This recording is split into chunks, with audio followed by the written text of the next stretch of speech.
I'm the director of ID at Xbox. ID at Xbox is Microsoft's self-publishing program for digital games on Xbox One. So we enable independent creators, independent developers to make their games on Xbox One and self-publish them.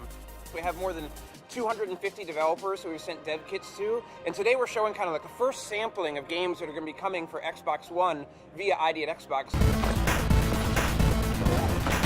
Well, Super Time Force, I guess you can call it a retro-inspired 2D run and gun shooter, something like Contra or Metal Slug if you're familiar with those things, but with a time-traveling twist.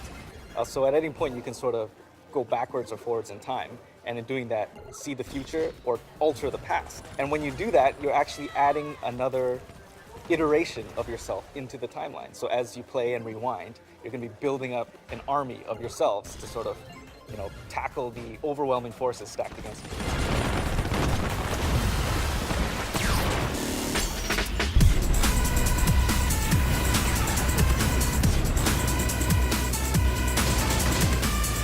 Strike Suit Zero is a space game like we always wanted to make. We used to play games like X-Wing vs TIE Fighter, Wing Commander, Colony Wars. What happens is that you can actually turn into the Strike Suit, you stop dead in space, you can go in any direction, backwards, forwards, left, right, more like a third-person game, but that means that you can do just incredible things.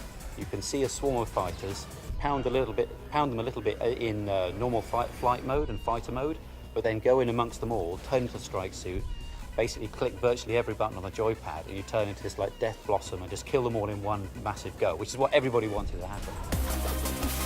What we're showing today is a 4 to 8 player arena sports game that bizarrely combines like basketball and like Smash Brothers and Super Mario and all these weird genres that we all loved growing up. And I think that was kind of the thing that came out of asking people for so many ideas. But, well, I'm sure a lot of people were looking at the Xbox One spec and like looking at the Kinect and looking at like what it can push as far as how many polygons or anything like that. But we saw it and we're like, 8 players. Whoa, this thing can have 8 players. I haven't played an 8-player game at home since the Saturn. Whatever we do, it's gonna have 8 controllers and we're gonna try to make it as fun as we can with that.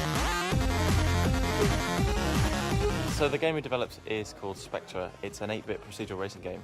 So you play authentic 8-bit music, which is made only with Game Boys, by quite a well-known chiptune artist called Chipsil, who's worked on Super Hexagon before, if you've heard of that. And essentially the game listens to that music and generates a race track based on it, and you have to try and race down it and not fall off the edge.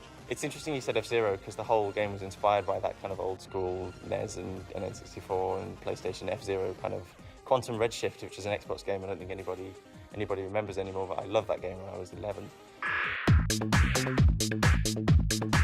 Lots of people make games with Kinect that do not require the controller, but we wanted to try something completely new. So we said, okay, we're going to make a game that requires a Kinect and a controller. Since it's an experimental concept, it's quite hard to explain.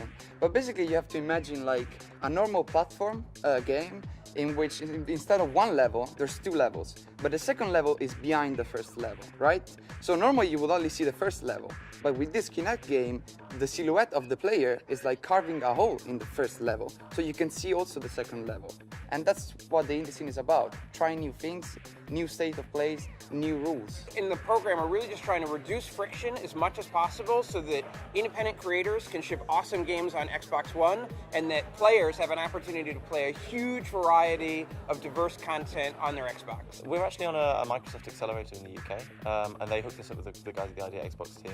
They'd seen our game before, which was predominantly a mobile game, and they're like, you guys should get this on a console, and we think we've got one you should be interested in. It was a really big win to be able to work with the hardware early on, see the revisions, and even be part of the process to see what kind of changes were needed in the development kits and things like that to help make the process more smooth. And then we started getting check-ins on phone of, you have everything you need, you have it. I've never had that experience before. Especially comparing it to last time on the 360 where they had the indie game program, but it was sort of a very limited scope. This time it's kind of like all out, just you can have everything, you can go crazy and see what comes out. Nowadays, as a small developer, you can reach out to communities, you can do things, and you can, as long as you make a great game, and you talk about it a little bit, then hopefully people will come and really enjoy it. We started this program by going on a huge listening tour, talked to more than 50 different developers about what they wanted in an independent publishing program, and we haven't stopped listening.